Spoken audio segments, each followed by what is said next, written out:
Good morning bloods of DNA have happy Thursday. So இந்த video வந்துட்டு பார்த்தோன்னா கொஞ்சம் ரெக்கர்டாக இருக்கும். சில பேர் கமெண்ட்டில் என்னென்னா ரொம்ப ஈஸியாக நீங்கள் வந்து குட்டியை வளர்த்துடலாம், 5 குட்டியில் அவனு பாட்டு தாய்ப்பால் குடிச்சிட்டு வந்துடுவாங்கன்னு. தாய்ப்பால் குடித்தாலும் காலையில் இது எல்லாத்தையும் க்ளீன் பண்ணணும். இதெல்லாம் ஒரு நைட்டில் போட்ட ஷிஃப்ட்டு. இது எல்லாத்தையும் நீங்கள் காலையில் ஷிஃப்ட் பண்ணணும். அதுக்கு மேலே என்னென்னு பார்த்துட்டிங்கன்னா, ரொம்ப சந்தோஷமாக சொல்லுவேன். போன 3 குட்டியில் பார்த்துக்கிட்டிங்கன்னா 3 பேருமே 3.2 அபோவ் வெயிட்டு. 34 டேஸில் 3.2 வெயிட்னா வந்துட்டு சில குட்டி வளர்த்தவங்க சில குட்டி வாங்கினவங்களுக்கு தெரியும் அது என்ன வெயிட்டுன்னு தெரியும். ஸோ ரொம்ப சந்தோஷமான விஷயம். போன லிட்டர்மெண்ட்டை விட இந்த டைம் ரொம்ப அதிகம்.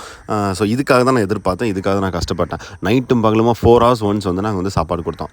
ஏன்னா நம்ம கொடுக்குற குட்டி வந்துட்டு தீரு இனியா குட்டியா, அதுக்குன்னு ஒரு ஸ்டாண்டர்ட் இருக்கணும், அதுக்குன்னு ஒரு பேர் இருக்கணும் அப்படின்னு ஆசைப்பட்டேன். அந்த ஆசைக்காக தான் அவ்வளோ தூரம் ஒர்க் பண்ணோம். ஸோ குட்டி வளர்க்குறது ரொம்ப ஈஸியானு நினச்சிங்கன்னா குட்டி வளர்க்குறது ரொம்ப கஷ்டம். அதுக்குன்னு வந்துட்டு சில டேர்ம்ஸ் அண்ட் கண்டிஷன்ஸ் இன்னும் நான் அந்த எல்லாத்தையும் நான் ஃபாலோ பண்ணிகிட்டு இருக்கேன். என்னென்ன டேர்ம்ஸ் ஃபாலோ